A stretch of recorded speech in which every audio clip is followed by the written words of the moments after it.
Évidemment qu'il faut plus impliquer le citoyen dans nos projets de coopération. Peut-être même dans l'organisation. Là, aujourd'hui, on a un peu commencé, parce que j'ai proposé à plusieurs personnes qui n'ont rien à voir avec la coopération décentralisée de venir à ces assises et d'avoir un regard et de porter leur regard, quoi.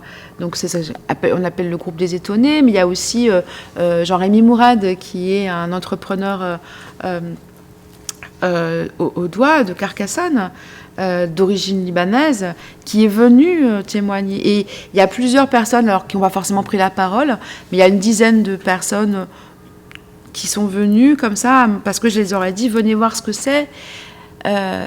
Ces assises-là, on les a ouvertes aussi à des personnes qui n'étaient pas institutionnelles. Et ça, c'est une première. Mais oui, c'est en faisant les choses comme ça qu'on peut commencer. Et après, moi, j'avais plein d'autres idées. J'aurais voulu faire toute la semaine les films libanais dans les cinémas à Carcassonne.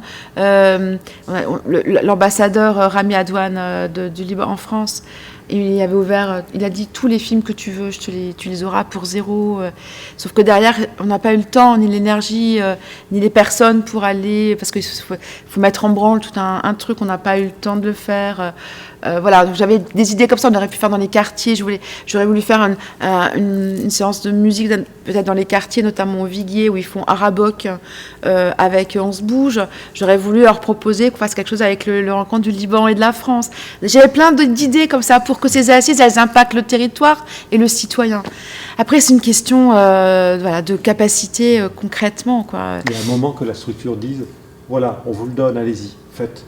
On ne peut pas tout faire. Ouais, c'est une autre prise de risque. Non, mais sauf que ça, c'est pas grave, la prise de risque. Sauf que pour faire ça demande du temps. Pour lancer quelque chose, ça demande du temps. Parce que quand on lance quelque chose comme ça, il faut une feuille de route et un cadre. Il ne faut pas mettre en insécurité non plus nos partenaires, quoi. Et il ne faut pas que les gens à qui on demande faites ce que vous voulez fassent n'importe quoi non plus avec moi. En tout cas, moi, je suis très attentive par rapport à ça. Ceux qui bossent avec moi le savent. Je pense que parfois, je dois être très chiante. Je suis assez exigeante sur un certain nombre de choses.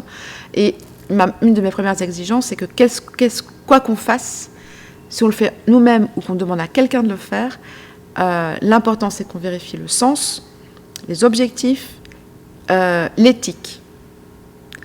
Une fois que ça est posé, alors il y a effectivement une liberté. Après, on est d'accord ou pas d'accord, mais il y a la liberté d'action et d'agir.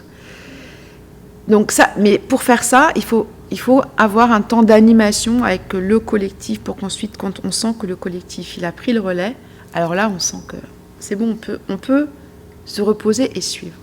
Mais en amont, ça demande beaucoup d'implication pour que justement ce collectif existe de façon autonome et dans la bonne direction.